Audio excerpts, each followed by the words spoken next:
ये कहानी केवल मनोरंजन के उद्देश्य से बनाई गई है।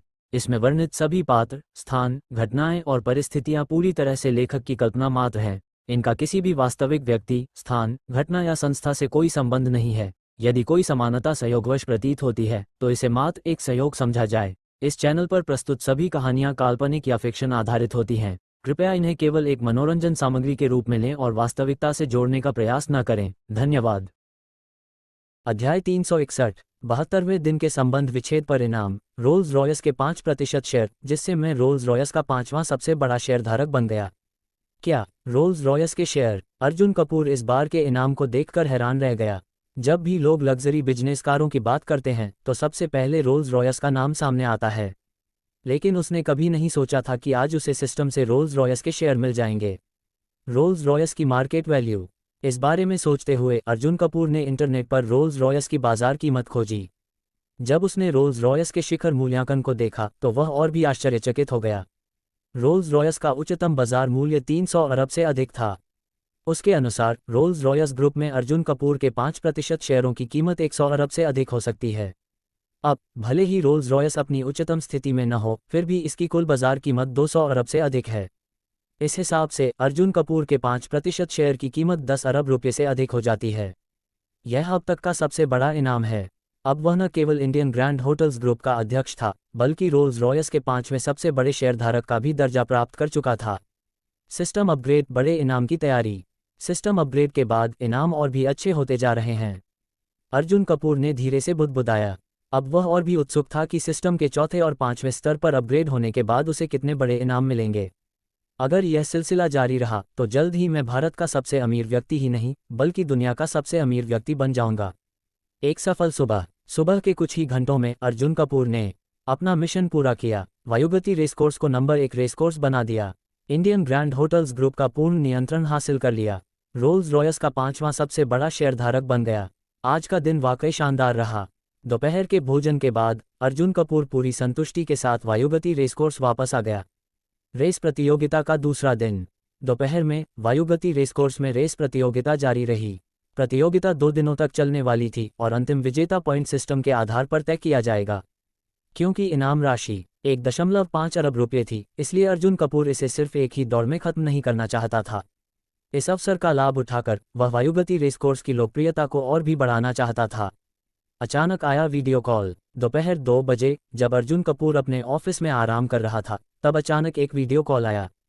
ये कौन हो सकता है? उसने आश्चर्यचकित होकर कॉल उठाए। इंडियन ग्रैंड होटल्स ग्रुप की बोर्ड मीटिंग। जैसे ही वीडियो चालू हुआ, एक बड़े सम्मेलन कक्ष का दृश्य सामने आया। अधिकांश लोग गोरे थे और उनकी आंखें नीली थीं। डायरेक्टर अर्जुन, इस वर्ष इंडियन ग्रैंड होटल्स ग्रुप के बोर्ड में आपका स्वागत है। कॉल में आते ही अवनी वर्मा ने अपने झूठे दोस्ताना अंदाज में अर्जुन कपूर का परिचय दिया। मैं अवनी वर्मा हूं, इस बैठक की मेजबान, और यह हमारे इंडियन ग्रैंड होटल्स ग्रुप के अध्यक्ष सुबोध तिवारी हैं। इसके बाद अवनी वर्मा ने बैठक में मौजूद कुछ अन्य महत्वपूर्ण लोगों का परिचय दिया। एक छिपी हुई साजिश। असल में अवनी वर्मा चाहती थी कि अर्जुन कपूर कंपनी के मुख्यालय आए ताकि वह उसे व्यक्तिगत रूप से अपमानित कर सके, लेकिन उसके भरोसेमंद सलाहकारों ने उसे ऐसा करने से रोका। उन्हें डर था कि अगर अर्जुन कपूर को पहले से इस योजना के बारे में पता लग गया तो वह इसके लिए तैयार हो जाएगा। इसलिए उन्होंने वीडियो कॉन्फ्रेंस का फैसला किया ताकि अर्जुन कपूर को अचानक झटका दिया जा सके। बोर्ड मीटिंग की शुरुआत। डायरेक्टर अर्जुन, आप मुंबई में रहते हैं और हमारे मुख्यालय में नहीं हैं, इसलिए कई महत्वपूर्ण मामलों को संभालना आपके लिए कठिन हो सकता है।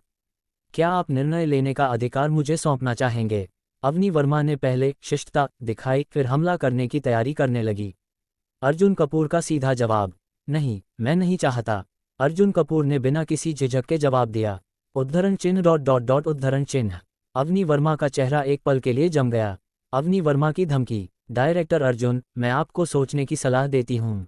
अध्यक्ष सुबोध तिवारी और मैं दोनों मानते हैं कि आप कंपनी प्रबंधन के लिए उपयुक्त नहीं हैं। तो क्या आप खुद ही पीछे हटना चाहेंगे? अर्जुन कपूर का करारा जवाब, नहीं, तुम गलत हो। मेरे हिसाब से जो लोग इस कंपनी को सही से नहीं चला सकते वे तुम, अवनी वर्मा, और अध्यक्ष सुबोध तिवारी हो। तुम बहुत घमंडी हो। मैं प्रस्ताव रखता हूं कि हम अर्जुन कपूर को कंपनी के सभी पदों और अधिकारों से हटा दें और बोर्ड ऑफ डायरेक्टर्स से बाहर कर दें। कौन सहमत है? सुबोध तिवारी गुस्से से चिल्लाया। मैं सहमत हूं, मैं भी सहमत हूं। कई छोटे शेयरधारकों ने हाथ उठा दिए। अवनी वर्मा की जीत का अहंकार। देखा, अर्जुन कपूर, इतने लोग सहमत हैं, अब तुम्हारे पास क्या कहने के लिए बचा है? अवनी वर्मा ने विजेता की तरह अहंकार से पूछा। अर्जुन कपूर का मास्टर स्ट्रोक, तुम सब जो चाहो कर लो, लेकिन ये सब बेकार है। इंडियन ग्रैंड होटल्स ग्रुप का वास्तविक नियंत्रक मैं हूँ। तो अब मैं तुम दोनों को कंपनी से निकाल रहा हूँ। अवनी वर्मा और सुबोध तिवारी, तुम दोनों अब इस कंपनी का हिस्सा नहीं हो। पूरा बोर्ड चौंक गया। क्या तुम हमें निकाल रहे हो? तुम्हारे पास यह अधिकार कैसे है? मेरे पास 62% शेयर हैं, अर्जुन कपूर ने ठंडे स्वर में कहा। अब सारा कमरा सन्नाटे में था। असली झटका अभी बाकी था। अध्याय 362। आकाश हंसेन ने वास्तव में अपने शेयर बेच दिए थे। कुछ समय पहले उसने अपने कुछ शेयर बेच दिए थे और आज सुबह उसने अपने बाकी के शेयर भी बेच दिए। अब उसके पास केवल 1% शेयर बचे थे। इसका मतलब यह था कि उसने सुबोध तिवारी के गुट से नाता तोड़ लिया था। वह अब सुबोध तिवारी और अन्य लोगों का सामना करने में शर्मिंदा महसूस कर रहा था, इसलिए वह इस बैठक में आया ही नहीं। सुबोध तिवारी पर गिरी बिजली। जब ये खबर आई तो सुबोध तिवारी को ऐसा लगा जैसे बिजली गिर गई हो। वह एक झटके में कुर्सी पर गिर पड़ा। सुबोध तिवारी के गुट की सबसे बड़ी ताकत आकाश हंसेन थी, जिसका अवनी वर्मा से कभी मेल नहीं बैठता था। सुबोध तिवारी के पास खुद ज्यादा शेयर नहीं थे, वह मुख्य रूप से कंपनी के प्रबंधन से जुड़ा हुआ था। उसे सिर्फ अच्छी प्रबंधन क्षमता के कारण अध्यक्ष बना दिया गया था, लेकिन उसके गुट का असली आधार आकाश हंसेन था। पूरी तरह हार चुके थे। आधे घंटे पहले जब आकाश हंसेन बैठक में नहीं आया था तो सुबोध तिवारी ने इसे गंभीरता से नहीं लिया। उसे लगा कि शायद वह देर से आएगा। आखिरकार वह हमेशा देर से आता था। लेकिन अब जब ये सामने आया कि उसने अपने शेयर बेच दिए हैं तो सुबोध तिवारी पूरी तरह टूट गया। सब खत्म हो गया, सब कुछ खत्म हो गया। सुबोध तिवारी कुर्सी पर गिर पड़ा और हार मान ली। अवनी वर्मा भी सदमे में। आकाश हंसेन, अवनी वर्मा ने गुस्से में दांत पीसते हुए कहा। अब वह आकाश हंसेन से नफरत करने लगी थी, सिर्फ इसलिए कि उसने अपने शेयर बेच दिए। उनका गठबंधन पूरी तरह से बिखर गया और बुरी तरह हार गया। अब माफी मांगने की कोशिश। डायरेक्टर अर्जुन, मैं अपनी बात वापस लेता हूं। अवनी वर्मा ने जबरदस्ती मुस्कुराते हुए अर्जुन कपूर से सुलह करने की कोशिश की। अर्जुन कपूर की सख्त प्रतिक्रिया। बात वापस लेती हो? अब ये कहने का कोई मतलब नहीं है। आज से अवनी वर्मा और सुबोध तिवारी को कंपनी के सभी पदों से हटा दिया जाता है और मैं अर्जुन कपूर अब आधिकारिक रूप से इंडियन ग्रैंड होटल्स ग्रुप का अध्यक्ष बन रहा हूं। पूरे बोर्ड का समर्थन अर्जुन को। ठीक है, मैं श्रीमान अर्जुन का समर्थन करता हूं। मैं पूरी तरह श्रीमान अर्जुन के फैसले का समर्थन करता हूं। अब बचे हुए सभी लोग तटस्थ हो गए। हालांकि वे समझ गए थे कि उनकी सहमति का कोई महत्व नहीं है, फिर भी वे अर्जुन कपूर का समर्थन व्यक्त कर रहे थे ताकि उस पर अच्छा प्रभाव डाला जा सके। अर्जुन कपूर ने इन लोगों पर अभी कोई कार्रवाई नहीं की। अगला कदम कंपनी पर पूर्ण नियंत्रण। अगर इंडियन ग्रैंड होटल्स ग्रुप का मुख्यालय भारत में होता तो अर्जुन कपूर सीधे इन सभी को निकाल देता। लेकिन मुख्यालय विदेश में था और वहां कोई सीधा संपर्क नहीं था। अगर वह अचानक इन सभी को निकाल देता तो कंपनी में बड़ी समस्याएं खड़ी हो सकती थीं। अब जब सुबोध तिवारी और अवनी वर्मा को निकाल दिया गया था, अर्जुन कपूर का अगला कदम था ज्योति चौहान को वहां भेजना ताकि वह इंडियन ग्रैंड होटल्स ग्रुप में अपनी पकड़ मजबूत कर सके। सुरक्षा गार्ड्स ने सुबोध तिवारी और अवनी वर्मा को बाहर निकाला। इसके बाद इंडियन ग्रैंड होटल्स ग्रुप के सुरक्षा गार्ड्स आए और सुबोध तिवारी और अवनी वर्मा को बाहर निकाल दिया। अर्जुन कपूर ने कुछ आखिरी शब्द कहे और वीडियो कॉन्फ्रेंस समाप्त कर दी। ज्योति चौहान को नई जिम्मेदारी। इसके बाद अर्जुन कपूर ने ज्योति चौहान को फ़ोन किया और उसे नई जिम्मेदारी दी। अब तुम जा सकती हो। तुम इंडियन ग्रैंड होटल्स ग्रुप में मेरी प्रतिनिधि बनोगी और पूरी स्थिति को नियंत्रित करोगी। अब जब Jyoti Chauhan Indian grand hotels group में पूरी तरह स्थापित हो जाएगी, तब अर्जुन कपूर रेड्डी परिवार के गुप्त विदेशी उद्योगों पर हमला करेगा। रात हो गई। अब तक बहुत देर हो चुकी थी। जैसे ही अर्जुन कपूर वायुगति रेसकोर्स छोड़ने वाला था, एक रहस्यमयी आदमी उसके ऑफिस में आया। रहस्यमयी व्यक्ति निखिल रेड्डी। ये निखिल रेड्डी था। वह पहचाने जाने से बचने के लिए पूरी तरह छुपा हुआ था। निखिल रेड्डी की प्रतिक्रिया। बॉस अर्जुन, आपने इस प्रतियोगिता में कमाल कर दिया। अब निखिल रेड्डी अर्जुन कपूर की ताकत से बेहद प्रभावित था। वह खुद रेड्डी परिवार का वारिस था, इसलिए वह जानता था कि अर्जुन कपूर असल में कौन है।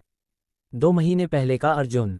2 महीने पहले अर्जुन कपूर केवल एक अस्वीकृत व्यक्ति था जिसे मुंबई के एक छोटे से परिवार ने छोड़ दिया था। उसके पास कोई ताकत नहीं थी, कोई प्रभाव नहीं था और उसका जीवन बहुत कठिन था।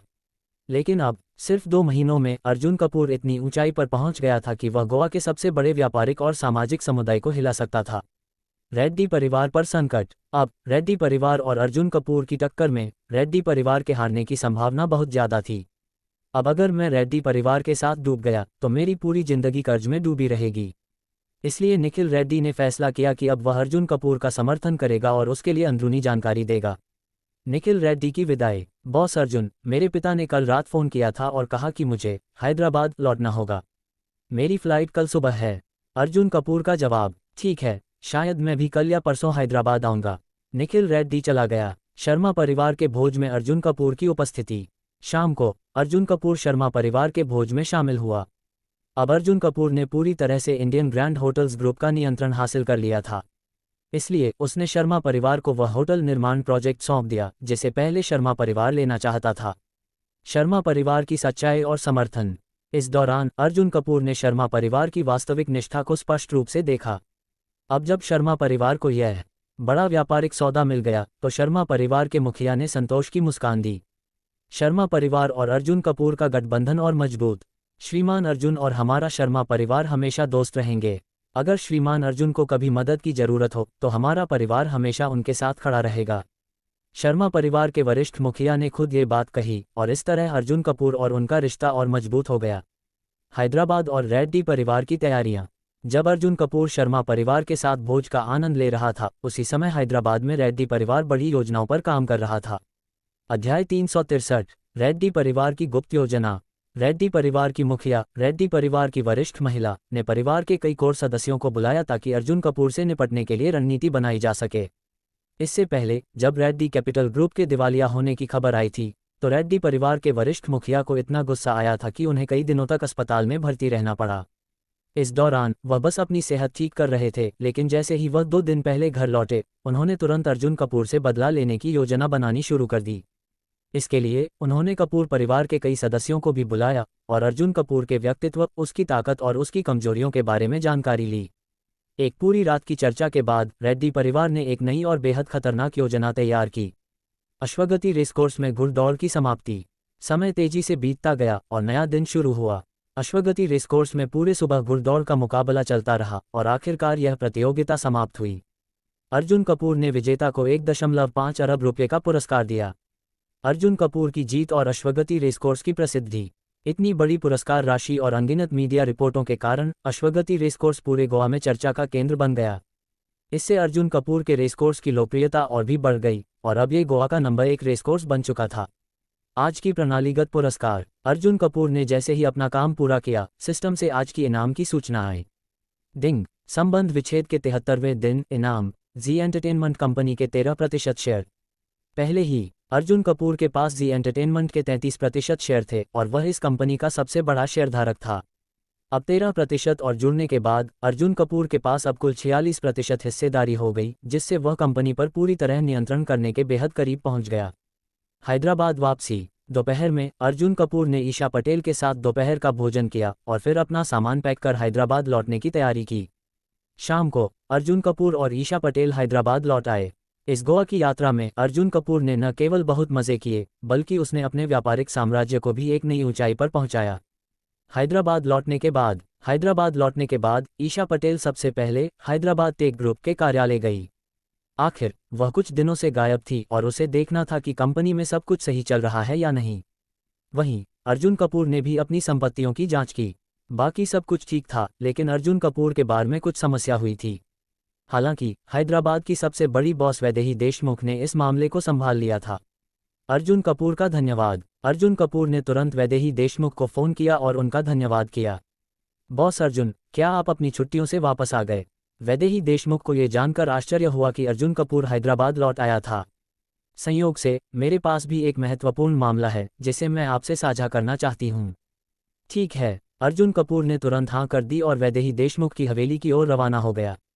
वैदेही देशमुख से मुलाकात। 40 मिनट बाद अर्जुन कपूर वैदेही देशमुख की हवेली में पहुंचा।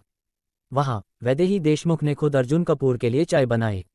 बॉस अर्जुन, क्या आपको आपके बार की समस्या के बारे में सही जानकारी है? वैदेही देशमुख ने गंभीरता से पूछा। मैं बस सही जानकारी जानता हूं। अर्जुन कपूर ने सिर हिलाया।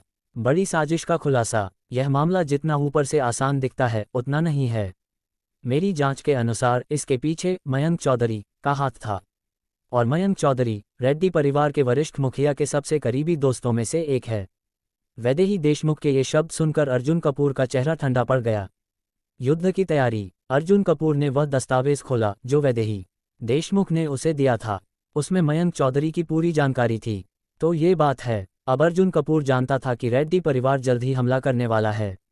लेकिन इससे पहले कि वे कुछ करें, अर्जुन कपूर उन्हें खत्म कर देगा। वैदेही जी, क्या आप मयंक चौधरी को निपटा सकती हैं? अर्जुन कपूर ने पूछा। बिल्कुल, लेकिन इसके लिए भारी निवेश की जरूरत होगी। वैदेही देशमुख ने जवाब दिया। पैसे की चिंता मत करो, मैं पैसे दूंगा, आप इसे संभालें। जो भी मयंक चौधरी के पास है हम उसे 50-50 में बांटेंगे। रेड्डी परिवार की योजना। इस बीच हैदराबाद में रेड्डी परिवार की गुप्त बैठक हो रही थी। इस बैठक में यशवर्धन रेड्डी परिवार का सबसे होनहार वारिस एक शक्तिशाली व्यक्ति से मुलाकात कर रहा था। वह और कोई नहीं बल्कि मयंक चौधरी था। दादाजी ने मुझे भेजा है और वे आपकी सेहत के लिए शुभकामनाएं भेजते हैं, यशवर्धन रेड्डी ने कहा। ओह, रेड्डी परिवार के मुखिया बहुत ज्यादा विनम्र हो रहे हैं, मयंक चौधरी ने हंसते हुए जवाब दिया। मयंक चौधरी का घमंड। वो छोटा सा लड़का अर्जुन कपूर इतना ताकतवर कैसे बन गया?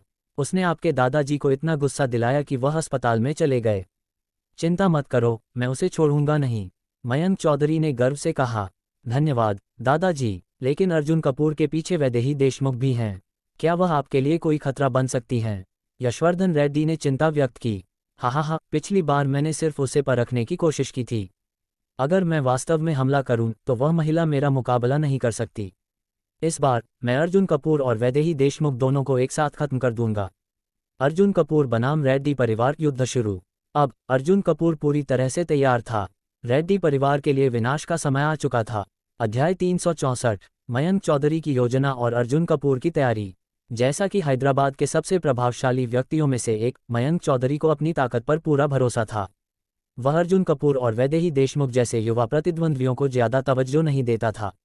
धन्यवाद दादाजी, यशवर्धन रेड्डी ने आभार व्यक्त किया।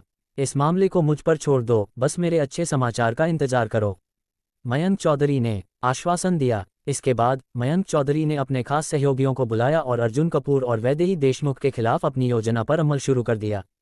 अर्जुन कपूर की रणनीति और युद्ध की तैयारी। दूसरी ओर वैदेही देशमुख के साथ अपनी योजना को अंतिम रूप देने के बाद अर्जुन कपूर ने तुरंत एक बड़ी रकम वैदेही देशमुख को ट्रांसफर कर दी। ये रकम इस ऑपरेशन के शुरुआती खर्च के रूप में दी गई थी। अब दोनों पक्षों के बीच युद्ध कभी भी शुरू हो सकता था। अर्जुन कपूर की वापसी और एक बड़ी खबर। Arjun Kapoor Indian grand hotels group पूर्व में रिट्स कार्ल्टन लौट आया। चूंकि उसकी पहली हवेली अभी भी निर्माणाधीन थी, इसलिए वह फिलहाल होटल में रह रहा था। रात के खाने में अर्जुन कपूर ने किंग क्रैब, ब्लैक गोल्ड अबालोन और होटल के कुछ अन्य विशेष व्यंजन खाए। तभी अचानक उसका फोन बज उठा। फोन ईशा पटेल का था और वह एक बड़ी खबर लेकर आई थी। ईशा पटेल की सूचना। अर्जुन, मेरे पिता अभी थोड़ी देर में हैदराबाद आ रहे हैं। क्या? अर्जुन कपूर चौंक गया। तो आखिरकार यह कठिन ससुर आने ही वाले थे। कब और कहाँ? अर्जुन कपूर ने गंभीरता से पूछा। लगभग 1 घंटे में मेरे पिता अपनी प्राइवेट फ्लाइट से हैदराबाद एयरपोर्ट पर उतरेंगे। चलो उन्हें लेने चलते हैं। कोई समस्या नहीं, मैं आ रहा हूँ। एयरपोर्ट के लिए रवाना। कुछ ही मिनटों में अर्जुन कपूर अपनी शानदार business luxury car Rolls Royce Cullinan में ईशा पटेल और दिया पटेल को लेकर एयरपोर्ट की ओर निकल पड़ा। रास्ते में दिया पटेल ने मजाकिया अंदाज में कहा, दीदी, जीजू, जब से आप दोनों गोवा गए हो मैं आपको बहुत मिस कर रही थी। फिर अचानक उसने गंभीर स्वर में कहा, वैसे मैंने सुना है कि पापा का विदेश में बिजनेस थोड़ा खराब चल रहा था और वह अच्छे मूड में नहीं हैं। दीदी, जीजू, आपको थोड़ा सावधान रहना चाहिए। ये सुनकर ईशा पटेल और भी ज्यादा घबरा गई। अगर पापा ने इन दोनों के रिश्ते को मंजूरी नहीं दी तो बहुत बड़ी मुश्किल खड़ी हो सकती थी। अर्जुन कपूर ने ईशा पटेल का हाथ थामा और कहा, मुझ पर भरोसा रखो। एयरपोर्ट पर सामना। 50 मिनट बाद वे हैदराबाद एयरपोर्ट पहुंचे और ईशा पटेल के पिता के आने का इंतजार करने लगे। कुछ ही समय बाद एक प्रभावशाली व्यक्तित्व वाला व्यक्ति, जिसने एग्जीक्यूटिव जैकेट और सिल्वर रिम चश्मा पहना था, अपने साथ कई लोगों को लेकर बाहर आया। जैसे ही वह बाहर निकले, ईशा पटेल और दिया पटेल ने तुरंत हाथ हिलाकर उनका अभिवादन किया। पापा, पिताजी, आप आ गए। ये प्रभावशाली व्यक्तित्व ईशा पटेल के पिता शेखर पटेल थे, लेकिन उन्होंने केवल हल्का सा सिर हिलाकर जवाब दिया और अभी भी अपने बगल में खड़े एक अन्य व्यक्ति से बातचीत कर रहे थे। एक महत्वपूर्ण मेहमान। जब ईशा पटेल, दिया पटेल और अर्जुन कपूर पास आए तो शेखर पटेल की नज़र पहली बार अर्जुन कपूर पर पड़ी। उन्होंने गंभीरता से अर्जुन कपूर को देखा, लेकिन उनके चेहरे से यह समझ पाना मुश्किल था कि उनकी पहली छवि क्या थी। नमस्ते अंकल, अर्जुन कपूर ने शिष्टता से कहा। शेखर पटेल ने बस हल्का सा सिर हिलाया, लेकिन कोई विशेष प्रतिक्रिया नहीं दी। फिर उन्होंने कहा, तुमसे मिलवाता हूँ, ये गौरव चौहान हैं, रोल्स रॉयस कंपनी के हमारे देश के महाप्रबंधक। गौरव जी को शंघाई से हैदराबाद आना था, इसलिए वह मेरे प्राइवेट जेट में मेरे साथ आ गए। ईशा पटेल के पिता ने अपने साथ आए व्यक्ति का परिचय कराया। एक चौंकाने वाली प्रतिक्रिया, गौरव जी, यह मेरी बेटी ईशा पटेल और ये दिया पटेल हैं। नमस्ते अंकल गौरव। नमस्ते श्रीमान गौरव। दोनों बहनों ने अत्यंत विनम्रता से उनका अभिवादन किया। नमस्ते। गौरव चौहान मुस्कराते हुए बोल ही रहे थे कि उनकी नज़र अचानक अर्जुन कपूर पर पड़ी और वह सदमे में जम गए। रोल्स रॉयस के शेयरधारक से सामना। क्या आप श्रीमान अर्जुन कपूर हैं? गौरव चौहान के स्वर में घबराहट और सम्मान दोनों झलक रहे थे। आज सुबह उन्हें पता चला था कि एक रहस्यमयी निवेशक ने रोल्स रॉयस के 5% शेयर खरीद लिए हैं और वह अब कंपनी के सबसे बड़े निजी शेयरधारकों में से एक बन गया है। उन्होंने अर्जुन कपूर की फोटो सुबह ही देखी थी, लेकिन अब जब वह सामने खड़े थे तो उन्हें अपनी आंखों पर विश्वास नहीं हो रहा था। हाँ, मैं अर्जुन कपूर हूँ। अर्जुन कपूर ने सिर हिलाया। नमस्ते श्रीमान अर्जुन, मैं गौरव चौहान, रोल्स रॉयस कंपनी का दायित्व संभालने वाला व्यक्ति हूँ। कृपया मुझे छोटा गौरव ही कहें। गौरव चौहान ने अर्जुन कपूर से हाथ मिलाया और उनके चेहरे पर गहरा सम्मान झलक रहा था। शेखर पटेल की चौंकाने वाली प्रतिक्रिया। ईशा पटेल, दिया पटेल और यहाँ तक कि खुद शेखर पटेल भी पूरी तरह चौंक गए। गौरव चौहान इतने प्रभावशाली व्यक्ति हैं और वह अर्जुन कपूर के सामने इतने सम्मान के साथ पेश आ रहे हैं। कुछ गलत लग रहा था। गौरव जी, आप पहले से अर्जुन को जानते थे? शेखर पटेल ने संदेहपूर्वक पूछा। नहीं, मैं आज पहली बार मिल रहा हूँ, लेकिन कल ही अर्जुन कपूर ने हमारी कंपनी के 5% शेयर खरीदे थे। मैं तो सोच रहा था कि कब उनसे मुलाकात करूं, लेकिन आज अचानक यहाँ मिलना मेरे लिए सम्मान की बात है। एक नया दृष्टिकोण। रोल्स रॉयस के शेयरधारक, क्या अर्जुन कपूर सच में इतने शक्तिशाली हैं? अब शेखर पटेल की नज़रों में अर्जुन कपूर के लिए सम्मान झलकने लगा था। ईशा पटेल की चिंता और अर्जुन कपूर का आत्मविश्वास। पापा चलिए, घर चलते हैं। दिया पटेल ने पिता का हाथ पकड़ा और चलने लगी। ईशा पटेल अब भी चिंतित थी, लेकिन अर्जुन कपूर ने उसका हाथ थाम लिया और मुस्कराते हुए कहा, चिंता मत करो, सब ठीक होगा। अब युद्ध बस शुरू ही हुआ था। अध्याय 365। अर्जुन कपूर की परीक्षा, क्या वह योग्य है? 1 घंटे बाद अर्जुन कपूर और उसके साथी ईशा पटेल के विला में वापस आ गए। पिताजी, आपने खाना खा लिया? मेरे जीजू बहुत अच्छे कुक भी हैं। जैसे ही वे अंदर पहुंचे, दिया पटेल ने अर्जुन कपूर के लिए अच्छा माहौल बनाने की कोशिश की। जीजू, शेखर पटेल के चेहरे पर हल्की असहमति दिखी। हालांकि उन्होंने विरोध नहीं किया, परंतु कोई स्वीकारोक्ति भी नहीं दी। अर्जुन कपूर और शेखर पटेल की बातचीत। थोड़ी देर बाद शेखर पटेल ने पहली बार अर्जुन कपूर से सीधे बात की। युवा व्यक्ति, बहुत देर हो चुकी है, चलो विला के आसपास थोड़ा टहल लेते हैं। ये स्पष्ट था कि वह अर्जुन से अकेले में बात करना चाहते थे। ईशा पटेल अंदर से घबरा गई। ठीक है अंकल, अर्जुन कपूर ने सहमति दी। जैसे ही वे विला से बाहर निकले, शेखर पटेल का पूरा व्यक्तित्व बदल गया। अब वह एक शक्तिशाली व्यवसायी के रूप में खड़े थे, एक ऐसे व्यक्ति के रूप में जो अपनी शक्ति और स्थिति को पूरी तरह से समझता था। शेखर पटेल का पहला आकलन, मैं तुम्हें अर्जुन बुला सकता हूँ? शेखर पटेल ने सीधे पूछा। बिल्कुल, अर्जुन कपूर ने सिर हिलाया। तुम्हारे बारे में मैंने पहले ही जानकारी एकत्र कर ली थी। फिर शेखर पटेल ने अर्जुन कपूर के पूरे बैकग्राउंड का संक्षिप्त वर्णन किया। एक छोटे शहर से आया एक युवक, जिसने हाल ही में कुछ संपत्तियां अर्जित की हैं, लेकिन अभी भी बड़ी कंपनियों के स्तर तक नहीं पहुंचा है। मैंने तुम्हारे और रेड्डी परिवार के बीच टकराव के बारे में भी सुना है। एक अकेले व्यक्ति के रूप में तुम पर यह भारी दबाव नहीं है। दबाव है, लेकिन यह मुझे नहीं रोक सकता, अर्जुन कपूर ने आत्मविश्वास से उत्तर दिया। तुम ईशा के लायक नहीं हो। अर्जुन, मैं स्वीकार करता हूं कि तुम प्रतिभाशाली हो, लेकिन तुम मेरी बेटी के लिए सही नहीं हो। तुम ईशा से प्यार कर सकते हो, लेकिन तुम मेरे परिवार के योग्य नहीं हो। शेखर पटेल का स्वर कठोर हो गया। हमारे जैसे शीर्ष परिवारों में शादी केवल प्रेम से नहीं होती, ये व्यावसायिक गठजोड़ भी होता है। ईशा मेरी उत्तराधिकारी है और उसका पति एक ऐसे व्यक्ति को होना चाहिए जो उसके स्तर का हो। अगर तुम दिया पटेल के बॉयफ्रेंड होते तो मुझे कोई आपत्ति नहीं होती, लेकिन ईशा पटेल, यह असंभव है। ये सुनकर अर्जुन कपूर के चेहरे पर गंभीरता आ गई। तो आपकी समस्या यह है कि मैं छोटे शहर से हूं और कोई बड़ी पारिवारिक पृष्ठभूमि नहीं रखता। बिल्कुल, शेखर पटेल ने बिना झिझक उत्तर दिया। एक प्रस्ताव, ईशा से अलग हो जाओ और मैं तुम्हारी मदद करूंगा। अगर तुम ईशा से अलग हो जाओ तो मैं तुम्हारी मदद कर सकता हूं। रेड्डी परिवार को सिर्फ 3 दिनों में पूरी तरह खत्म कर दूंगा। तुम्हें पैसे, ताकत और व्यावसायिक समर्थन मिलेगा, लेकिन मेरी बेटी को छोड़ दो। अर्जुन कपूर का निर्णायक उत्तर। नहीं, अर्जुन कपूर ने सीधा उत्तर दिया। मैं ईशा को छोड़ने वाला नहीं हूँ। और रेड्डी परिवार, मुझे आपकी मदद की जरूरत नहीं है। मैं खुद उन्हें नष्ट करूंगा 30 दिनों के अंदर। शेखर पटेल का झटका। क्या तुम अकेले रेड्डी परिवार को 30 दिनों में खत्म कर दोगे? तुम मजाक कर रहे हो। लेकिन अर्जुन कपूर का आत्मविश्वास अडिग था। एक अंतिम प्रस्ताव, अगर तुम सच में 30 दिनों में रेड्डी परिवार को खत्म कर सकते हो तो मैं तुम्हें एक मौका दूंगा। अब ये परीक्षा का समय था। क्या अर्जुन कपूर यह कर पाएगा? अध्याय 366। अगर अर्जुन कपूर वास्तव में अपनी क्षमता पर भरोसा करके रेड्डी परिवार को हरा सकते हैं, बिना पटेल परिवार की ताकत पर निर्भर हुए, तो यह उनकी शक्ति और श्रेष्ठता को साबित करने के लिए पर्याप्त होगा। वह अर्जुन कपूर को एक मौका दे सकते हैं। इतना कहने के बाद ईशा पटेल के पिता ने उसकी ओर देखा। अर्जुन कपूर ने भी उनकी ओर देखा। दूसरे शब्दों में, अर्जुन कपूर केवल ईशा के लिए ये सब कर रहे थे, वरना वह कब का लड़ाई शुरू कर चुके होते। रेड्डी परिवार की बात तो छोड़िए, अगर वह इसी तरह खुद को लगातार ऊपर उठाते रहे तो उनकी कीमत दिन ब दिन बढ़ती जाएगी। ये तो तय ही है कि वह आधे साल के भीतर पटेल परिवार से भी आगे निकल जाएंगे। उस समय ये सवाल ही नहीं रहेगा कि उनके ससुर उन्हें स्वीकार करते हैं या नहीं, बल्कि यह सवाल होगा कि वह अपने ससुर को स्वीकार करते हैं या नहीं। न केवल मैं रेड्डी परिवार को खुद से संभालूंगा, बल्कि उसके बाद मैं ईशा के लिए वह भी कर दूंगा जो आप नहीं कर सकते। अर्जुन कपूर ने जोड़ा, मैं नहीं कर सकता। ईशा पटेल के पिता अर्जुन कपूर की बातों से हंस पड़े। ऐसी कौन सी चीज़ है जो मैं नहीं कर सकता? ईशा पटेल के पिता ने पलटकर पूछा। वह पटेल परिवार के स्वीकृत दूसरे पीढ़ी के मुखिया थे। वह भविष्य में पूरे पटेल परिवार की बागडोर संभाल सकते थे। तो ऐसा क्या था जो वह नहीं कर सकते थे? मैं ईशा को पटेल परिवार की तीसरी पीढ़ी का उत्तराधिकारी बना सकता हूँ। अर्जुन कपूर ने जवाब दिया। तुमने क्या कहा? अर्जुन कपूर की बात सुनकर ईशा पटेल के पिता का चेहरा अचानक बदल गया और वह लगभग चिल्ला उठे। ईशा को पटेल परिवार की तीसरी पीढ़ी की उत्तराधिकारी बनाना? ये कोई अंतर्राष्ट्रीय मजाक कर रहे हो क्या?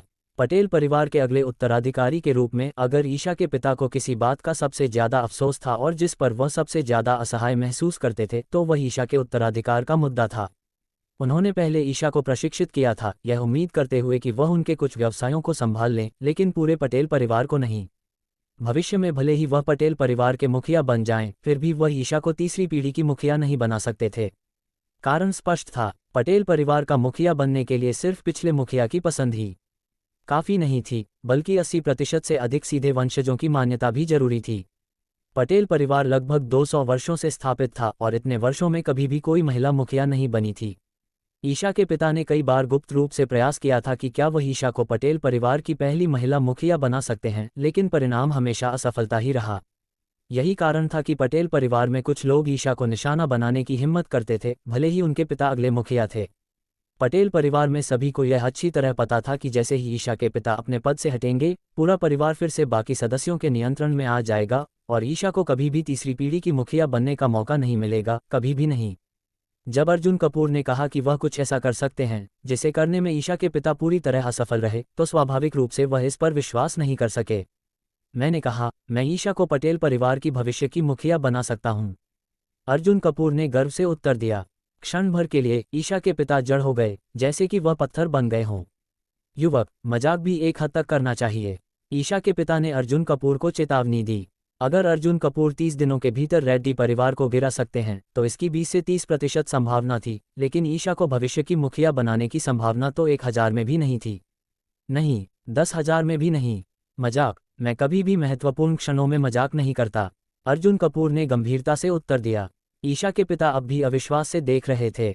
अगर मैं ये कर दूं तो? अर्जुन कपूर ने पलटकर पूछा।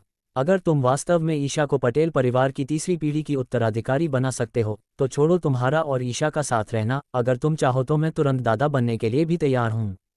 अगर तुम ये कर सको तो मैं तुम्हें अपना बड़ा भाई कहूँगा। ईशा के पिता ने उत्साह से जवाब दिया।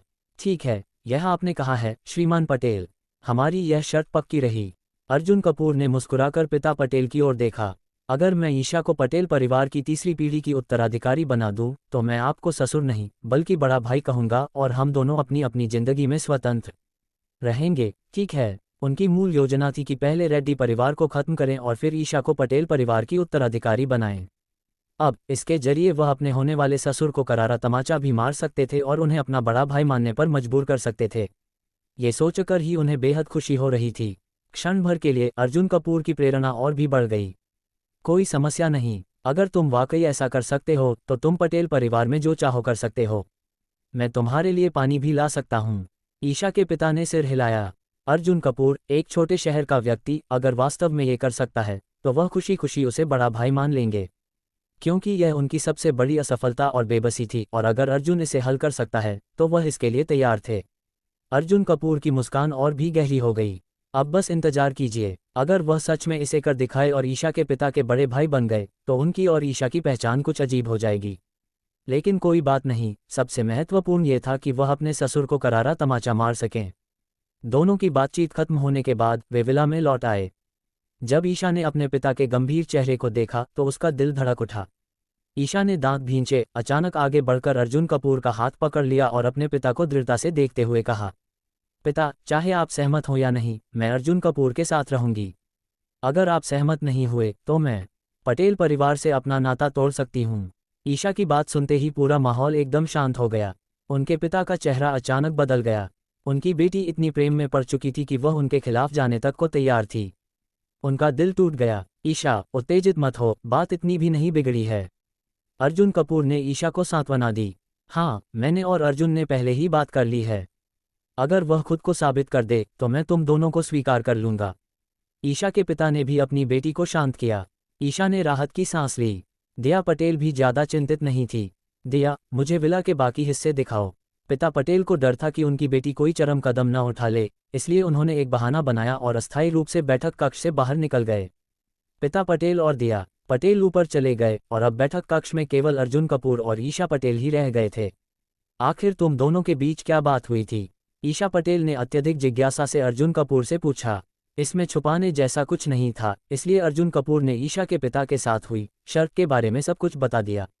अपने दम पर रेड्डी परिवार को नष्ट करना और उसे पटेल परिवार की भविष्य की उत्तराधिकारी बनाना, इन दोनों में से कोई भी काम आसान नहीं था।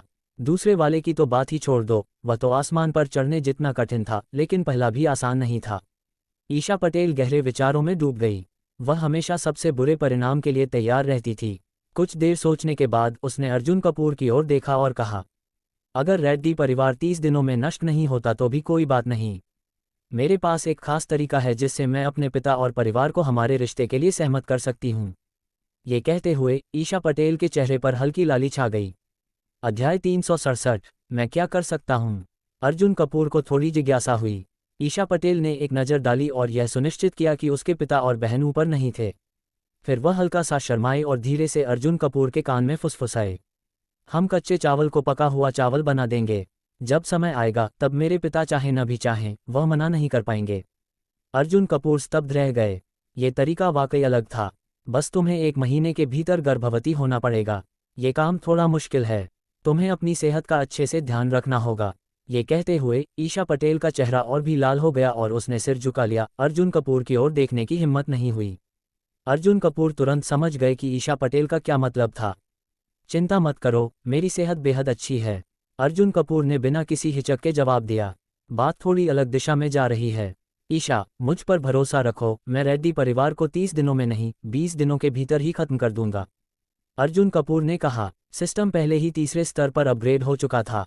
रेड्डी परिवार को हराना अर्जुन कपूर के लिए केवल बदला लेने का मामला नहीं था, बल्कि यह उनके सिस्टम के शुरुआती लॉन्ग टर्म मिशन और 100 बिलियन तक के विशाल इनाम से भी जुड़ा हुआ था। जितनी अधिक संपत्ति अर्जुन कपूर के पास होगी, ईशा पटेल के भविष्य की उत्तराधिकारी बनने की संभावना उतनी ही अधिक होगी। बेशक एक और सीधा तरीका था पटेल परिवार की कुल संपत्ति को पार कर जाना। जब वह उस स्तर पर पहुंच जाएंगे तब पटेल परिवार को उन्हें मानना ही पड़ेगा, चाहे वे चाहें या न चाहें। अर्जुन कपूर उस दिन का बेसब्री से इंतजार कर रहे थे जब ईशा के पिता सिर झुकाकर उन्हें बड़े भाई कहेंगे।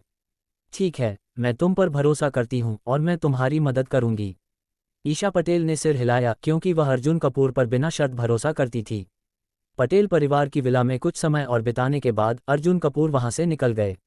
एक नई साजिश। शाम को जब Arjun Kapoor royal Carlton hotel के प्रेसिडेंशियल स्वीट में लौटे ही थे तब उन्हें एक कॉल आया। कॉल करने वाला निखिल रेड्डी था। बॉस अर्जुन, क्या आपके आसपास कोई है? मुझे आपसे कुछ जरूरी बात करनी है।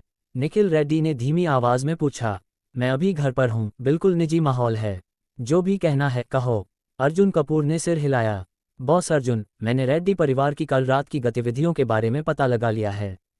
कल रात रेड्डी परिवार ने एक योजना बनाई और यह योजना स्वयं उस बुजुर्ग द्वारा बनाई गई थी। आज रेड्डी परिवार के कुछ लोग हैदराबाद के सबसे बड़े बॉस मयंक चौधरी से मिलने गए थे और उनसे तुम्हारे खिलाफ कदम उठाने का अनुरोध किया। निखिल रेड्डी ने समझाया, मुझे पहले से ही इसका अंदाजा था। कुछ और, अर्जुन कपूर ने कहा, वैदेही देशमुख की भविष्यवाणी पहले ही सही साबित हो चुकी थी। सौभाग्य से उन्होंने और वैदेही देशमुख ने पहले ही पहल कर ली थी। अब उन्हें मयंक चौधरी के कदम का इंतजार करने की जरूरत नहीं थी। आज रात उनकी खुद की आर्थिक शक्ति के समर्थन से वैदेही देशमुख पहले ही हरकत में आ चुकी थी। बॉस अर्जुन, कृपया ध्यान से सुनें। मयंक चौधरी बेहद शक्तिशाली हैं। अगर वह आप पर हमला करते हैं तो क्या आप पूरी ताकत से जवाब देंगे? निखिल रेड्डी ने पूछा। हम, अर्जुन कपूर ने सिर हिलाया। अगर कोई उन्हें नुकसान पहुंचाने की कोशिश करेगा तो वह निश्चित रूप से जवाब देंगे।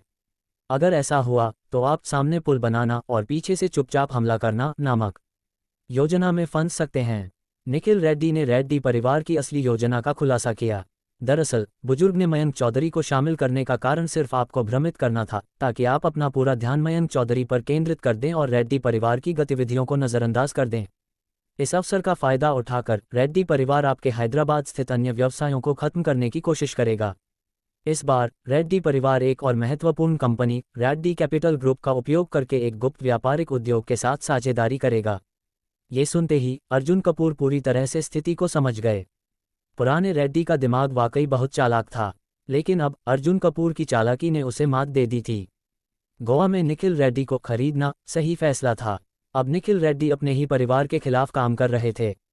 घरेलू दुश्मन से बचना बेहद मुश्किल होता है। कोई फर्क नहीं पड़ता कि रेड्डी परिवार के बुजुर्ग कितने चालाक हैं, निखिल रेड्डी के गद्दारी के कारण उनकी सारी रणनीति धरी की धरी रह जाएगी। बॉस अर्जुन, आपको रेयान ग्रुप और अपने अन्य व्यापारों पर ध्यान देना चाहिए। मैंने अभी तक केवल इतना ही पता लगाया है, लेकिन मैं आगे की जांच जारी रखूंगा। अंत में निखिल रेड्डी ने थोड़ा झिझकते हुए कहा, इतने कम समय में तुमने इतनी जानकारी इकट्ठा कर ली, ये बहुत अच्छा काम किया। अर्जुन कपूर ने उसकी प्रशंसा की।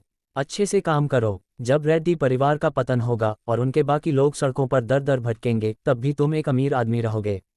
तुम्हारी परफॉर्मेंस के हिसाब से मैं तुम्हें और बोनस दूंगा। अर्जुन कपूर ने उसे प्रेरित किया। ये सुनकर निखिल रेड्डी और भी जोश में आ गया। फोन रखते ही वह तुरंत आगे की जांच में लग गया। रेड्डी परिवार अपनी योजना को अंजाम देने की कोशिश कर रहा था, लेकिन दुर्भाग्य से उनकी चाल पहले ही उजागर हो चुकी थी। मयंक चौधरी के मामले को उनकी सहयोगी वैदेही देशमुख संभाल लेंगी। उन्हें सिर्फ हल्की मदद की जरूरत होगी। अब अर्जुन कपूर का पूरा ध्यान हैदराबाद स्थित अपने व्यवसायों की सुरक्षा पर होगा। रेड्डी परिवार की योजना पूरी तरह से असफल होगी। बाद में अर्जुन कपूर ने रेड्डी कैपिटल ग्रुप के बारे में और जानकारी इकट्ठा करने के लिए अपने लोगों को भेजा। कुछ देर बाद उन्होंने वैदेही देशमुख से संपर्क किया और उनकी स्थिति के बारे में पूछा। सब कुछ तैयार है। जब मयंक चौधरी पूरी तरह निश्चिंत होकर रात के दूसरे पहर में सोएंगे, तभी मैं हमला करूंगी और उन्हें चौंका दूंगी। वैदेही देशमुख ने कहा, अगर कोई दिक्कत हो तो मुझसे संपर्क करना। अर्जुन कपूर ने जोड़ा। सारी तैयारियों के बाद रात काफी हो चुकी थी। अर्जुन कपूर सोने चले गए। अगली सुबह वैदेही देशमुख का ऑपरेशन जारी था और उन्हें बढ़त मिल रही थी। और तभी सिस्टम की यांत्रिक आवाज गूंजी। आज का इनाम समय से पहले ही आ गया। इनाम देखकर अर्जुन कपूर की मुस्कान रुक नहीं रही थी। यह इनाम बिल्कुल सही समय पर आया था। अध्याय 368, संबंध विच्छेद के 74वें दिन एक उच्च स्तरीय दिवालियापन कार्ड प्रदान किया जाएगा। इस्तेमाल करने पर यह यादृच्छिक रूप से 15 अरब से 25 अरब के बीच का नुकसान कर सकता है। यह इनाम वाकई बहुत अच्छा है। अर्जुन कपूर ने धीरे से बुदबुदाया। कल ही उन्होंने ईशा पटेल के पिता के साथ शर्त लगाई थी और तय किया था कि 20 दिनों के भीतर रेड्डी परिवार को पूरी तरह से नष्ट कर देंगे। लेकिन यह उम्मीद नहीं थी कि आज सिस्टम उन्हें उच्च स्तरीय दिवालियापन कार्ड का इनाम देगा, जिसकी अधिकतम सीमा 25 अरब रुपए तक है। इस बार अर्जुन कपूर के पास रेड्डी परिवार को हराने के लिए एक और मजबूत हथियार आ गया था। एक बार यह उच्च स्तरीय दिवालियापन कार्ड उपयोग किया जाए तो भले ही रेड्डी परिवार को 20 अरब रुपए से अधिक का नुकसान न हो, लेकिन न्यूनतम 15 अरब रुपए की क्षति तो निश्चित होगी। ये पहले से ही एक बहुत बड़ा नुकसान था। अर्जुन कपूर के लिए यह विनाशकारी हथियार था। सिस्टम बैकपैक में उच्च स्तरीय दिवालियापन कार्ड की एक झलक देखने के बाद अर्जुन कपूर ने सीधे वैदेही देशमुख के विला की ओर गाड़ी चलाई। उन्हें ये चर्चा करनी थी कि मयंक चौधरी से कैसे निपटा जाए। जब अर्जुन कपूर वहां पहुंचे तब उन्होंने देखा कि वैदेही देशमुख गंभीर चेहरे के साथ अपने आदमियों को निर्देश दे रही थी। अर्जुन कपूर ने बीच में दखल नहीं दिया और बैठक कक्ष में एक जगह बैठ गए। कुछ मिनट बाद वैदेही देशमुख अर्जुन कपूर के पास आए। क्या सब कुछ ठीक नहीं चल रहा? अर्जुन कपूर ने पूछा। बिल्कुल नहीं, शुरुआत में हमारी रात के मध्य में की गई कार्रवाई बहुत अच्छी तरह से चली। सुबह तक हमने मयंक चौधरी के आधे से अधिक क्षेत्र पर कब्जा कर लिया था, लेकिन कुछ समय पहले मयंक चौधरी की ताकत अचानक बढ़ गई और हम कमजोर पड़ने लगे। अब स्थिति हमारे पक्ष में नहीं है। वैदेही देशमुख के चेहरे पर हल्की गंभीरता थी। वह सच में यह नहीं समझ पा रही थी कि अचानक मयंक चौधरी के इतने लोग कहाँ से आ गए। अभी अभी उसने अपने आदमियों को इस पर जांच करने के लिए भेजा था। बॉस वैदेही, चिंता मत करो। मयंक चौधरी एक शीर्ष बॉस है जिसने अपनी पूरी जिंदगी हैदराबाद में व्यापार जमाने में लगाई है। उसे एक ही दिन में खत्म करना असंभव है। थोड़ा धैर्य रखो, कुछ दिनों में सब ठीक हो जाएगा। अर्जुन कपूर ने कहा। जो लोग वर्षों से किसी शहर में मजबूत स्थिति बनाए हुए हैं, उन्हें हटाना आसान नहीं होता। कौन जानता है कि उनके पास कौन कौन से गुप्त हथियार छिपे हो सकते हैं। इसीलिए अर्जुन कपूर ने पहले ही यह योजना बनाई थी कि 3-4 दिनों में मयंक चौधरी से निपटा जाएगा। सही कहा, मैं शायद जल्दी कर रही थी। धन्यवाद बॉस अर्जुन। वैदेही देशमुख ने कुछ सोचकर राहत की मुस्कान दी और अर्जुन कपूर के सामने बैठ गई। नई मुसीबत त्यानयिंग सिक्योरिटी ग्रुप। 10 मिनट बाद वैदेही देशमुख के आदमियों ने आखिरकार जवाब ढूंढ लिया। मयंक चौधरी के पास अचानक बड़ी ताकत हैदराबाद की सबसे प्रसिद्ध सुरक्षा कंपनी त्यानयिंग सिक्योरिटी ग्रुप से आई थी। पता चला कि मयंक चौधरी त्यानयिंग सिक्योरिटी ग्रुप के प्रमुख शेयरधारकों में से एक था। इससे पहले किसी को भी इस बारे में जानकारी नहीं थी। अब त्यानयिंग सिक्योरिटी ग्रुप की मदद से मयंक चौधरी की ताकत कई गुना बढ़ गई थी और वैदेही देशमुख का पक्ष खतरे में था। ये तो बड़ी समस्या है, वैदेही देशमुख ने धीरे से कहा। त्यानयिंग सिक्योरिटी ग्रुप के प्रमुख शेयरधारकों में से कोई भी आसान प्रतिद्वंद्वी नहीं था। अगर उनमें से सिर्फ 1-2 होते तो वैदेही देशमुख उन्हें गंभीरता से नहीं लेती, लेकिन अगर वे सब एक साथ आकर मयंक चौधरी की मदद करने को तैयार हो जाएं, तो हालात अच्छे नहीं रहेंगे। त्यानयिंग सिक्योरिटी ग्रुप, अर्जुन कपूर ने धीरे से कहा। ये नाम उन्हें जाना पहचाना लग रहा था। कुछ देर सोचने के बाद उन्हें याद आया कि हैदराबाद के एक स्थानीय अरबपति जगत बंसल से बात करते हुए उन्होंने सुना था कि वह त्यानयिंग सिक्योरिटी ग्रुप के एक उच्च अधिकारी को जानते थे। और तभी सिस्टम की यांत्रिक आवाज गूंजी। अस्थायी मिशन अलर्ट। जगत बंसल के माध्यम से त्यानयिंग सिक्योरिटी ग्रुप के शीर्ष अधिकारियों को मनाने की कोशिश करें कि वे मयंक चौधरी का समर्थन न करें और वैदेही देशमुख की समस्या को हल करें। मिशन इनाम टिफनी ग्रुप के 13% शेयर। मिशन इनाम 371 अनुभव अंक। एक नया मिशन सामने आया और अर्जुन कपूर ने उसे ध्यान से पढ़ा। बॉस वैदेही, ऐसा करते हैं, मैं स्वयं त्यानयिंग सिक्योरिटी ग्रुप के प्रमुख शेयरधारकों से मिलूंगा और देखूंगा कि क्या मैं उन्हें मयंक चौधरी का समर्थन करने से रोक सकता हूं। अर्जुन कपूर ने कहा। अगर त्यानयिंग सिक्योरिटी ग्रुप के प्रमुख शेयरधारक मयंक चौधरी का समर्थन करना बंद कर दें तो उसका पतन निश्चित था। सच में, ये तो कमाल हो जाएगा। धन्यवाद बॉस अर्जुन। वैदेही देशमुख ने आश्चर्य से अर्जुन कपूर की ओर देखा। दोपहर का समय हो रहा था, इसलिए अर्जुन कपूर ने तुरंत अपने पुराने मित्र जगत बंसल को फोन किया और उनसे अनुरोध किया कि वह त्यानयिंग सिक्योरिटी ग्रुप के प्रमुख शेयरधारकों को दोपहर के भोजन के लिए बुलाएं। ठीक है, मैं इसे संभाल लूंगा। जगत बंसल ने थोड़ी झिझक के बाद हामी भर दी। हैदराबाद के एक समृद्ध व्यापारी के रूप में जगत बंसल को पहले से ही यह मालूम था कि वैदेही देशमुख और मयंक चौधरी के बीच एक तरह की युद्ध स्थिति चल रही थी। साथ ही अर्जुन कपूर हाल ही में वैदेही देशमुख के काफी करीब थे, इसलिए जगत बंसल को यह अंदाजा हो गया था कि अर्जुन कपूर क्यों त्यानयिंग सिक्योरिटी ग्रुप के प्रमुख शेयरधारकों को खाने पर बुलाना चाहते थे। एक बार अगर जगत बंसल इस प्रस्ताव को स्वीकार कर लेते तो इसका मतलब था कि उन्होंने पक्ष ले लिया था। वह पूरी तरह अर्जुन कपूर और वैदेही देशमुख के पक्ष में चले जाते और मयंक चौधरी और रेड्डी परिवार के दुश्मन बन जाते। यही कारण था कि जगत बंसल थोड़ा झिझक रहे थे। अगर केवल ताकत की तुलना करें तो ऐसा लग रहा था कि अर्जुन कपूर और वैदेही देशमुख का पक्ष मयंक चौधरी और रेड्डी परिवार से कमजोर था। लेकिन जगत बंसल को अर्जुन कपूर पर भरोसा था, क्योंकि वह हमेशा कुछ ऐसा कर जाते थे जो कोई सोच भी नहीं सकता था। इस बार जगत बंसल ने बड़ा दांव लगाने का फैसला किया। उन्होंने शर्त लगाई कि अर्जुन कपूर ही जीतेंगे। अगर अर्जुन कपूर जीतते हैं तो एक समर्थक के रूप में जगत बंसल का प्रभाव भी बढ़ेगा। लेकिन अगर अर्जुन कपूर हार गए तो इसलिए हार से बचने के लिए वह अर्जुन कपूर की पूरी ताकत से मदद करने वाले थे। फोन रखने के बाद जगत बंसल ने तुरंत अपने संपर्कों का उपयोग करके त्यानयिंग सिक्योरिटी ग्रुप के प्रमुख शेयरधारकों को दोपहर के भोजन पर बुलाने की व्यवस्था की। अंततः सभी प्रमुख शेयरधारकों ने जगत बंसल की इज्जत रखी और अपने कामों को छोड़कर दोपहर के खाने के लिए मिलने को तैयार हो गए। जगत बंसल ने तुरंत अर्जुन कपूर को संदेश भेजा कि सब कुछ तय हो चुका है। दूसरी तरफ मयंक चौधरी की योजना। जबकि अर्जुन कपूर अपनी व्यवस्था कर रहे थे, मयंक चौधरी भी चुप नहीं बैठे थे। उस वैदेही देशमुख ने मुझ पर पहले हमला करने की हिम्मत कैसे की? कल रात सिर्फ इसलिए कि मैंने ध्यान नहीं दिया, उसने मेरा फायदा उठा लिया। अब क्या हालात हैं? किसका पलड़ा भारी है? इस बार मैं वैदेही देशमुख के पूरे साम्राज्य पर कब्जा कर लूंगा। उसके पास बैठे एक व्यक्ति ने तुरंत हामी भरी। वह कोई और नहीं बल्कि यशवर्धन रेड्डी था। रेड्डी परिवार की युवा पीढ़ी का प्रमुख सदस्य और तीसरी पीढ़ी के उत्तराधिकारी की दौड़ में एक बड़ा दावेदार। बिल्कुल सही, दादाजी मयंक की ताकत के आगे वैदेही देशमुख की क्या औकात? उसने आपसे युद्ध छेड़ने की हिम्मत कैसे की? ये तो खुद मौत को बुलाने जैसा है। दादाजी मयंक सिर्फ एक उंगली से वैदेही देशमुख और अर्जुन कपूर को कुचल सकते हैं। यशवर्धन रेड्डी पहले तो मयंक चौधरी की तारीफ करने लगा, फिर धीरे धीरे उसे और उकसाने लगा। अब युद्ध के दोनों पक्ष अपनी अपनी रणनीतियां बना रहे थे। क्या अर्जुन कपूर तियानेंग सिक्योरिटी ग्रुप को अपने पक्ष में कर पाएंगे? क्या मयंक चौधरी और रेड्डी परिवार की साजिश सफल होगी? अध्याय 369। दादाजी मयंक, मेरा मानना है कि इस पूरे मामले के पीछे अर्जुन कपूर का हाथ जरूर होगा, वरना क्या वैदेही देशमुख के पास इतनी ताकतवर पूंजी होती? हमें इस कमीने अर्जुन कपूर को छोड़ना नहीं चाहिए। असल में यशवर्धन रेड्डी को यह नहीं पता था कि अर्जुन कपूर ने इसमें हस्तक्षेप किया था या नहीं। वह ये सब सिर्फ इसलिए कह रहा था ताकि मयंक चौधरी को अर्जुन कपूर से पूरी तरह नफरत हो जाए और वह उसे कड़ी से कड़ी सजा देने की कोशिश करे। हालांकि यशवर्धन रेड्डी जानता था कि यह सब छलावा था, लेकिन वह इस मौके का फायदा उठाकर अर्जुन कपूर को एक सीढ़ी के रूप में इस्तेमाल करना चाहता था। इससे वह अपने दादा की नज़रों में अपनी काबिलियत साबित कर सकता था और रेड्डी परिवार की तीसरी पीढ़ी के उत्तराधिकारी की दौड़ में आगे बढ़ सकता था। उसका अर्जुन कपूर से कोई निजी बैर नहीं था। वास्तव में उसे अपनी बहन प्रिया रेड्डी की हरकतों पर भी कुछ हद तक घृणा थी। लेकिन उत्तराधिकारी बनने के लिए वह अर्जुन कपूर से नफरत करने और उसे कुचलकर आगे बढ़ने के लिए तैयार था। अगर मैं अर्जुन कपूर को अपने पैरों तले रौंदकर रेड्डी परिवार का उत्तराधिकारी बन सकता हूं, तो उसे खुद को सम्मानित महसूस करना चाहिए। तुमने सही कहा, मैं उस छोटे से लड़के अर्जुन कपूर को आसानी से नहीं छोड़ूंगा।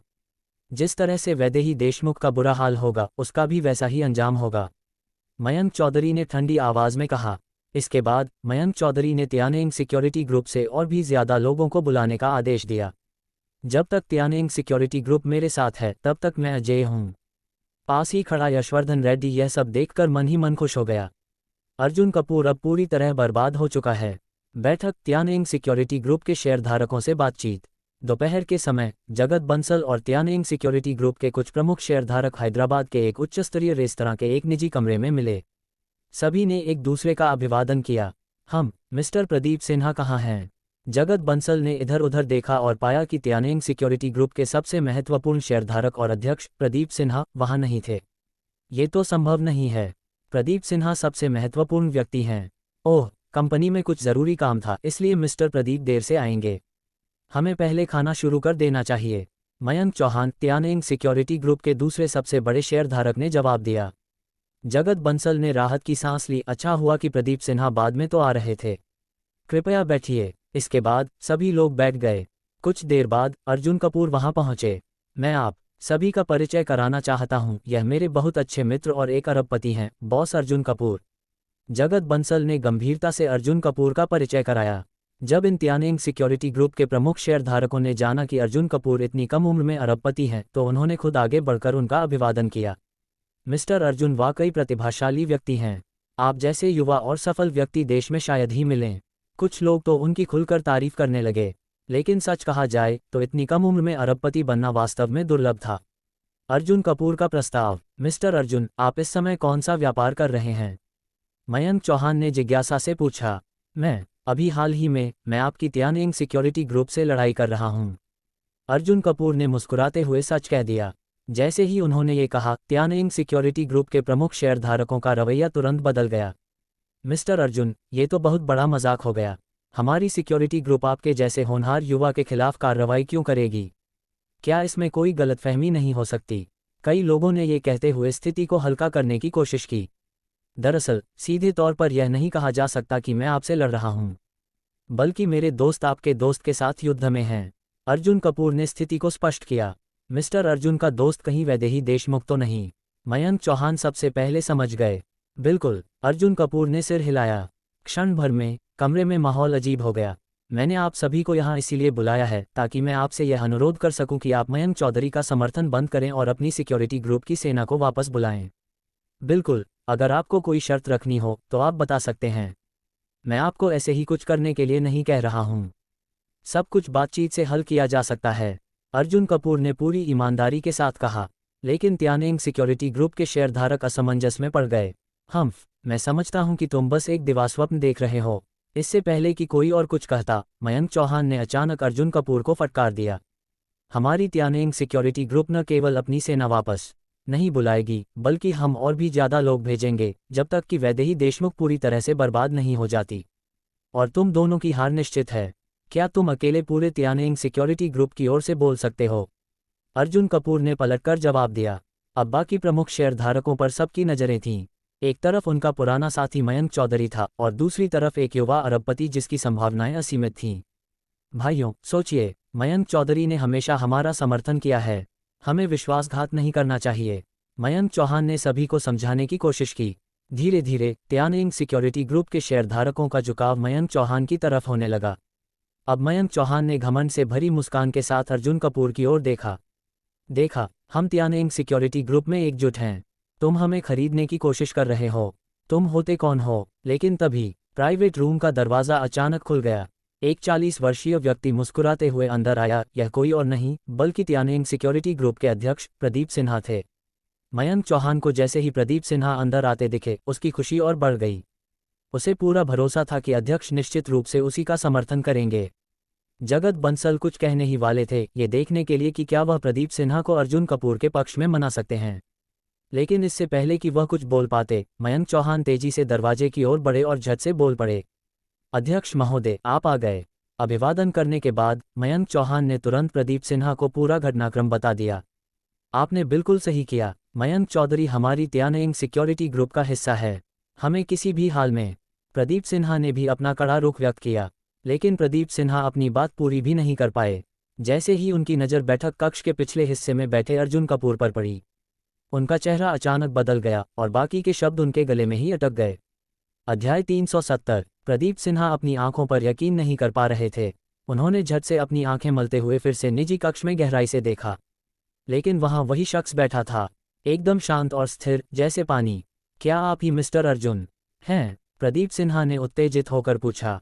अध्यक्ष महोदय, यह अर्जुन नाम का आदमी। मयंक चौहान कुछ बुरा बोलना चाहते थे। चुप रहो। इससे पहले कि मयंक चौहान अपनी बात पूरी कर पाते, प्रदीप सिन्हा ने उन्हें गुस्से से डांट दिया। मयंक चौहान अध्यक्ष की डांट से हक्का बक्का रह गए। उनके चेहरे पर गहरी हैरानी थी, यह क्या हो रहा है।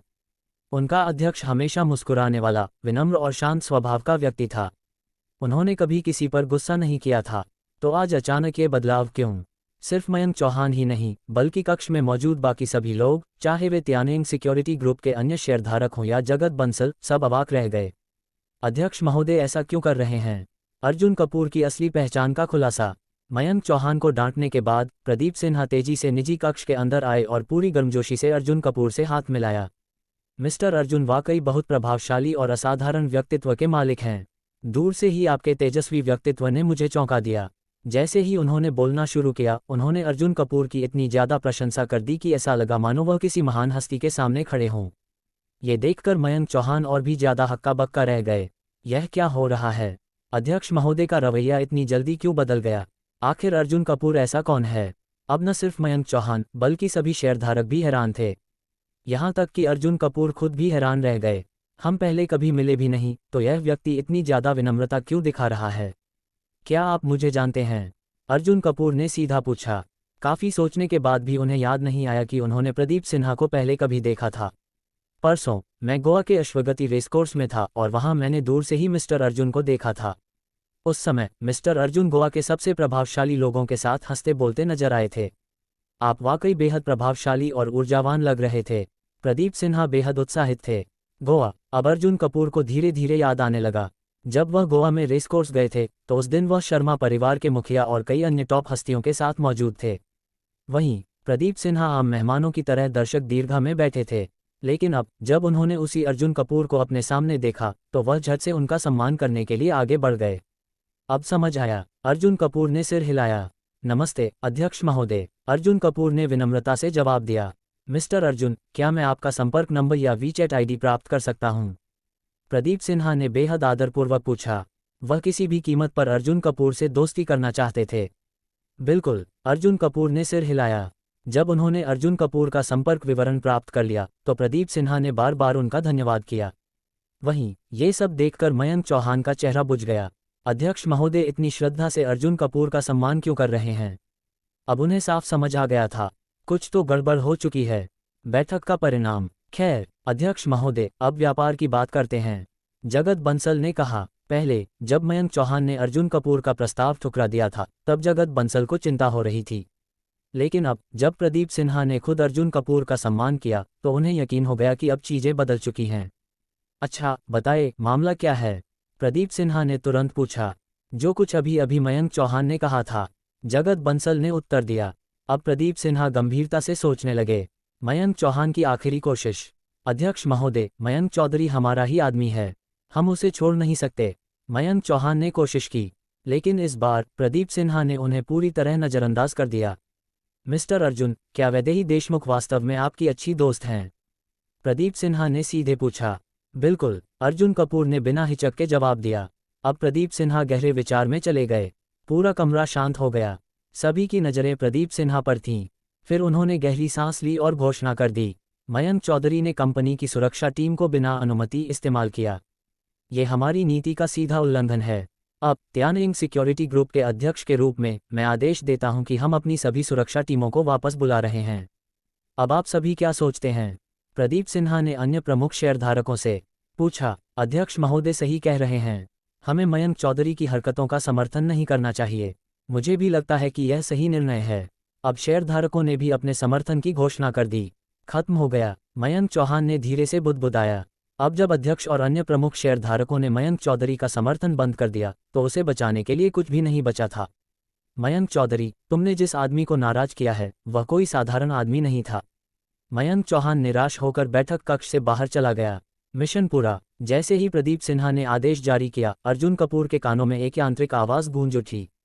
डिंग। त्यानइंग सिक्योरिटी ग्रुप के प्रमुख शेयरधारकों को समझाकर मयंक चौधरी को समर्थन बंद करवाया। मिशन पूरा। बधाई हो, टिफिनी ग्रुप के 13% शेयर प्राप्त हुए। बधाई हो, 371 अनुभव अंक प्राप्त हुए।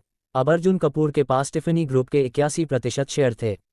सिर्फ 19% और बाकी थे और टिफिनी ग्रुप पूरी तरह से कपूर ग्रुप बन जाएगा। अर्जुन कपूर संतुष्टि से मुस्कुराए। वहीं मयंक चौधरी पर तबाही टूटने वाली थी।